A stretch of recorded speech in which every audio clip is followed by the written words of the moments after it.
जीवन ज्ञान, subscribe this channel and press the bell icon.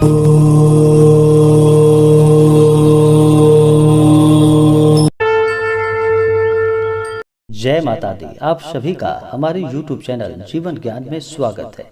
आइए आज सुनते हैं देवशयनी एकादशी की कथा। इसे हरिशयनी, पद्मा एकादशी व नारायण एकादशी के नाम से जाना जाता है। जो भी जातक देवशयनी एकादशी का व्रत करते हैं उन्हें समस्त प्रकार के सुख और समृद्धि की प्राप्ति होती है तथा सभी प्रकार के पाप और ताप नष्ट हो जाते हैं। इस बार देवशयनी एकादशी का व्रत 20 जुलाई 2021 दिन मंगलवार को किया जा रहा है। हमारे चैनल से ऐसे ही ज्ञानवर्धक जानकारियाँ प्राप्ति के लिए हमारे चैनल जीवन ज्ञान को लाल बटन दबा करके सब्सक्राइब करें, साथ में बेल आइकन घंटी दबाएं ताकि मेरे वीडियो का नोटिफिकेशन आपके पास सबसे पहले पहुंचे। कमेंट में जय माता दी जरूर लिखें ताकि आपकी कुशलता का हमें भी पता चलता रहे।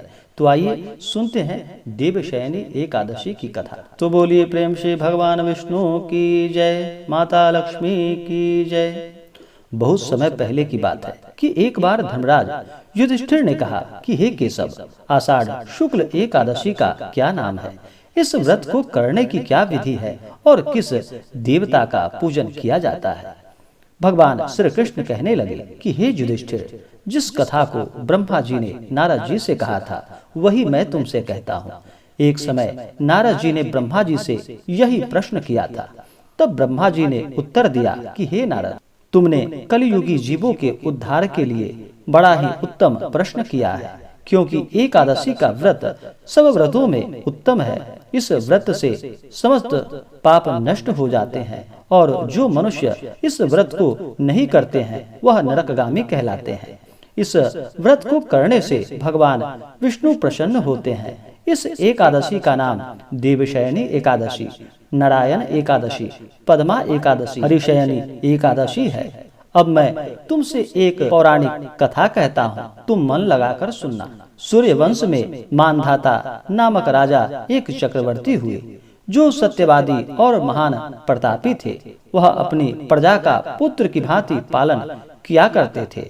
उनकी सारी प्रजा धन और धान्य से भरपूर और सुखी थी। उसके राज्य में कभी अकाल नहीं पड़ता था।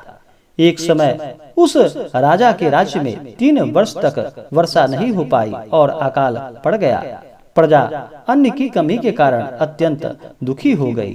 अन्न के न होने से राज्य में यज्ञ आदि भी बंद हो गए।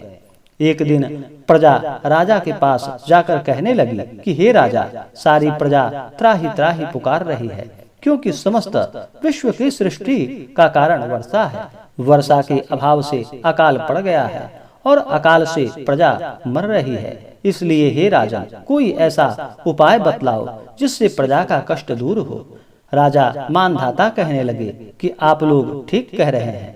वर्षा से ही अन्न उत्पन्न होता है और आप लोग वर्षा न होने से अत्यंत दुखी हैं। मैं आप लोगों के दुखों को समझता हूँ। ऐसा कहकर राजा कुछ सेना के साथ वन की तरफ चल पड़े। वह अनेक ऋषियों के आश्रम में भ्रमण करते हुए अंत में अंगिरा ऋषि के आश्रम में पहुँचे। वहाँ राजा ने घोड़े से उतरकर अंगिरा ऋषि को प्रणाम किया। मुनि ने राजा को आशीर्वाद देकर कुशल क्षेम पूछी। पश्चात उनके आश्रम में उनसे आने का कारण पूछा। राजा ने हाथ जोड़कर विनीत भाव से कहा कि हे भगवान, सब प्रकार से धर्म पालन करने पर भी मेरा राज्य में अकाल पड़ गया है। इससे प्रजा अत्यंत दुखी है और त्रसित है। राजा के पापों के प्रभाव से ही प्रजा को कष्ट होता है, ऐसा शास्त्रों में कहा है। लेकिन मैं धर्म अनुसार राज्य करता हूँ, तो मेरे राज्य में अकाल कैसे पड़ गया? इसका कारण का मुझको अभी तक पता नहीं चल पाया। अब मैं आपके पास इसी संदेह को दूर करने के लिए आया हूँ।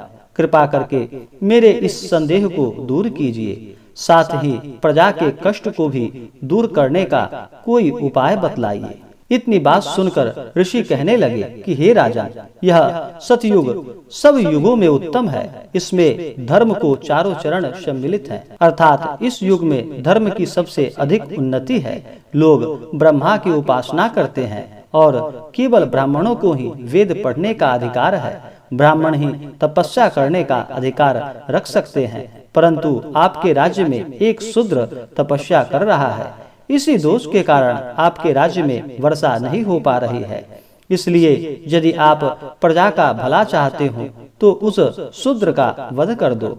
इस पर राजा कहने लगे कि महाराज, मैं उस निरपराध तपस्या करने वाले शूद्र को किस तरह मार सकता हूँ?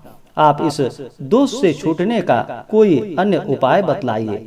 तब ऋषि कहने लगे कि हे राजन, यदि तुम अन्य उपाय जानना चाहते हो तो सुनो। आषाढ़ माह के शुक्ल पक्ष की एकादशी का नाम देवशयनी या पद्मा एकादशी है। इस एकादशी का तुम विधि पूर्वक व्रत करो। इस व्रत के प्रभाव से तुम्हारे राज्य में वर्षा होगी और प्रजा सुख प्राप्त कर सकेगी, क्योंकि इस एकादशी का व्रत सब सिद्धियों को प्रदान करने वाला है और समस्त उपद्रवों का नाश करने वाला है। इस एकादशी का व्रत तुम प्रजा, सेवक तथा मंत्रियों सहित करो। मुनि के इस वचन को सुनकर राजा अपने नगर को वापस आए और उन्होंने विधि पूर्वक देवशयनी पद्मा एकादशी का व्रत किया। उस व्रत के प्रभाव से वर्षा हुई और प्रजा को सुख पहुंचा। अतः इस मास की एकादशी का व्रत सब मनुष्यों को करना चाहिए। इस व्रत के प्रभाव से मनुष्य को इस लोक में सुख को भोग कर और अंत में मुक्ति की प्राप्ति होती है। इस कथा को सुनने से या पढ़ने से मनुष्य को सभी प्रकार के पापों से मुक्ति प्राप्त होती है और भगवान विष्णु का कृपा प्राप्त होता है। तो बोलिए प्रेम से भगवान विष्णु की जय, माता लक्ष्मी की जय।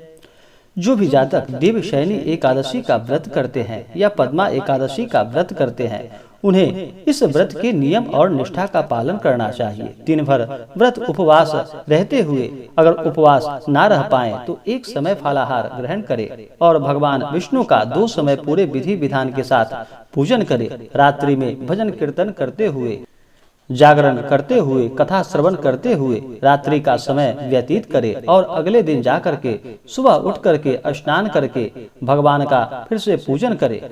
उसके बाद ब्राह्मणों को भोजन कराए, ब्राह्मणों को दान और दक्षिणा दे और व्रत का पारण समय के अनुसार करे।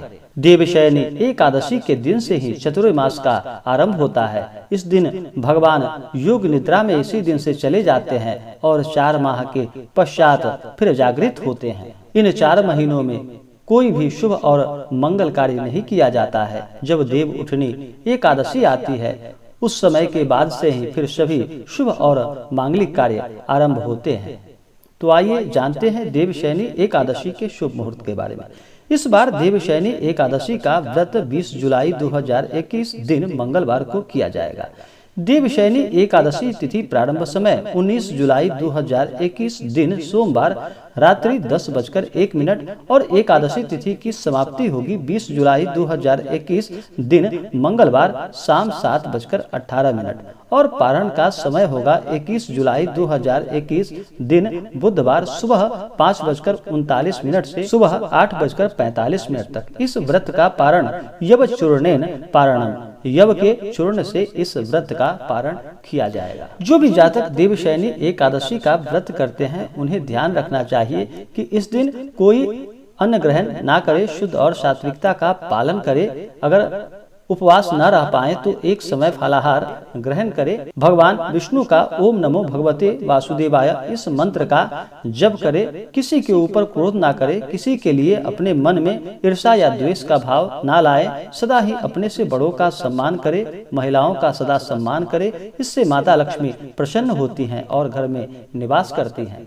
एकादशी के व्रत में इस दिन तामसिक वस्तुओं का प्रयोग बिल्कुल भी ना करें। इस दिन मांस, मदिरा, लहसुन, प्याज आदि का प्रयोग बिल्कुल भी ना करें। शुद्ध और सात्विकता का पालन करते हुए धर्म कर्म का कार्य करते हुए इस व्रत को करें। एकादशी व्रत के दौरान कोई अगर याचक दरवाजे पे आए तो उसे खाली हाथ नहीं लौटाने चाहिए, उसे अन्न और जल देना चाहिए। तो आशा करता हूँ कि यह जानकारी आपको अच्छा लगा हो। ऐसे ही ज्ञानवर्धक जानकारियाँ की प्राप्ति के लिए हमारे इस चैनल जीवन ज्ञान को लाल बटन दबा करके सब्सक्राइब करें, साथ में बेल आइकन घंटी दबाएं ताकि मेरे वीडियो का नोटिफिकेशन आपके पास सबसे पहले पहुँचे।